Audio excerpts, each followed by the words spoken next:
Hello guys, and welcome to another Red Life Studio episode. Please subscribe and give me a like, and share my videos if you're enjoying them. Also, feel free to leave me a comment below. Now let's begin with today's stories. My wife went out last night and didn't come home until this morning.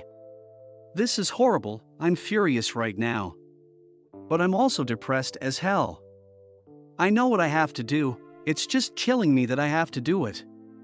It's fresh, and it hurts a lot. My wife didn't come home last night. She went out with a couple of girlfriends, which is pretty normal for her. She's normally back around 2 a.m. on these nights, so I waited up. Around 2:30, I called to check in. She answered, and I could hear people in the background. She told me they went to a party but were leaving in a couple of minutes. She wasn't home by 3, so I texted. It delivered, but no reply. Around 4 a.m. I called again. It rang a couple of times before she sent me to voicemail. My wife finally came stumbling through the door at 6:47 a.m. this morning. I know the exact time because I was worried. She was wearing a dress she didn't leave the house in, with mesh leggings I've never seen either. The leggings had clearly been torn, and her makeup was smudged. My heart sank when I saw her. My immediate worry was that she had been assaulted. She only shook her head no when I asked her that. I asked her what she had been doing then. She only said that I knew what she had been doing, and that kind of confirmed what the voice in the back of my head had been screaming since she walked in. My wife cheated on me last night. I asked her who it was. She shrugged almost casually and said it was somebody they met at the club. She went back to his house and hooked up with him, then Ubered home. She then said she didn't want to fight and just wanted to sleep. So that's what she did. She's still asleep now and didn't even take a shower before passing out. Suffice to say, our relationship is over. We don't have any kids, and we rent, so it shouldn't be an extremely complicated process. I keep trying to reason myself out of it, pretending there might be something to salvage here. I've always maintained that cheating would be a red line for me though. I think I need to stick to that now. Update. Me again, folks. I'm sorry I didn't get around to this sooner. I wasn't able to get the day off work yesterday because my boss kind of sucks. I was a complete mess at work yesterday though, so I was allowed to take the rest of the week as vacation, thankfully. I think I went through all of the stages of grief while my soon-to-be ex was sleeping. I wasn't expecting my post to get any attention at all. I just figured I needed to try to talk to someone about it, because I was not in a good headspace. I made the post in the morning, and by noon she was still conked out in the bedroom. I had processed things a bit more, and I had a rough plan in my head that I was starting to set in motion. I made a short list of questions I wanted answers to, gathered up all my important documents, laptop, etc. Then I went into the bedroom and started packing myself a suitcase. I know a lot of folks wanted me to kick her out. I did consider it, but honestly I'm not overly attached to this place. We just rent, and I'm in a lucky enough situation to be able to say that paying half the rent for a few months isn't going to financially end me. It'll sting a little bit, I won't lie. But I'll make it, and I feel like being around this place is only going to remind me of her anyway. I need to be looking forward, not back. She ended up waking up about halfway through me packing my suitcase. There was momentary confusion as she looked around the room, then she just started bawling. Maybe this is awful of me, but I didn't bother comforting her. I told her I had the screenshots of her Uber and text messages from her phone, and that plus her confirmation was enough that things between us were completely done. She didn't answer me, and just cried louder. I debated trying to continue the conversation, but I decided to just pack the rest of my suitcase and head back out to the living room until she came out. When she finally left the bedroom, she sat next to me on the couch and asked me if we could talk things through. I told her as calmly as possible that wasn't how things were going to work. I was going to ask questions, I wanted honest answers. She told me she'd be honest, so I proceeded. My voice was shaking the entire time. It was taking me everything to hold it together, but I kept going. Was this the first time she had cheated? She started crying before she answered that, then told me no. She had cheated on me multiple times over the course of our relationship.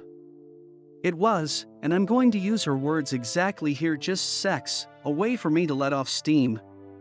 None of it ever meant anything. I wrote a comment shortly after making my post that all the love couldn't just fade away in one swoop. Well, it can. It hit me right then that I wasn't dealing with my wife. The person I was married to literally wasn't in the room. This was someone different. She refused to tell me exactly how many times she had cheated, just more than last night. Had she used protection? No hesitation from her before she nodded her head emphatically. She seemed surprised I'd even ask that. I'm still going to get tested just to be safe. I did some research into timing and I'm going to look after it. Were her friends also cheating on their spouses? Yes and no. I tried to get her to tell me which of her friends were cheating so I could get in contact with their spouses. She probably should have, because her refusal led to me messaging pretty much the romantic partner of every one of her girlfriends I could find on social media. There are a couple I don't know or couldn't find, but I did my part. Why did she do it? This was the answer that gutted me the most. I'm going to use her exact words again. I need to have sexual variety. I told her that it's not like our sex life is dull. She clarified. It's not the same as something new. I didn't even have a response to that one. I had expected something about me working too much or not supporting her emotionally. Nope. She just fucked other guys because she felt like it and wanted to have some fun. When I didn't respond, she started asking me about counseling and therapy. I reiterated that our relationship was over. I'd be leaving. What she did next disgusted me. My ex actually tried to have sex with me. She put her hands on me and started trying to take off my clothes. I felt like I wanted to vomit and pushed her away after a couple of seconds. She just kept telling me that she would figure out a way to fix it, that we would work through it together. I told her that there was no way, and she started bawling again. She went to the bathroom and locked herself inside. I was just sick of everything at that point. I called her mother and told her what was going on. The full story too, the cheating, the questions I had asked, and the fact I was leaving. I've always had a good relationship with my ex's parents. They both decided to drive to town, which is about an hour for them. Once I knew someone was on the way, I just grabbed my things and left. Her waterworks in the bathroom were just annoying me because it felt hollow to me, especially given the answers to my questions. I ended up packing another bag before I left, and took all the things that I could think of that I felt sentimental attachment to, with me. I found a parking lot and sat in my car until I was able to get in contact with a buddy for a place to crash.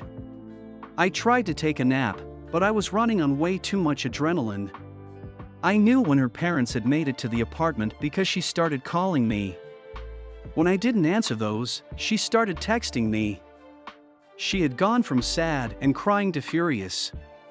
Apparently, I'm a fucking piece of shit for telling her mom everything. Whoops. I'm not sorry. I've received roughly 100 texts from her since leaving.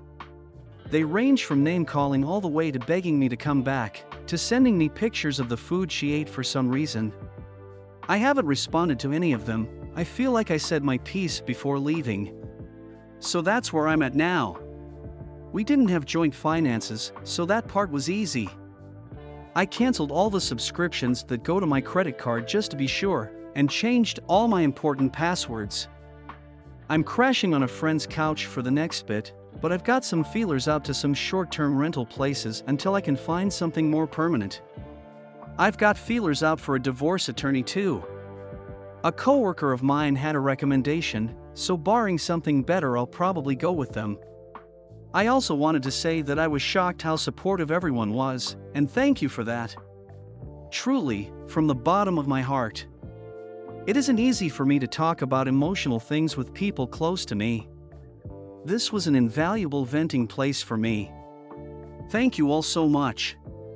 TLDR, this wasn't the first time she had cheated on me. I packed up my things and left, and I think I'm on track to being in a better place. Working on initiating divorce proceedings now. Thank you for watching. If you enjoyed the video, hit like. If you would like to see more, feel free to subscribe.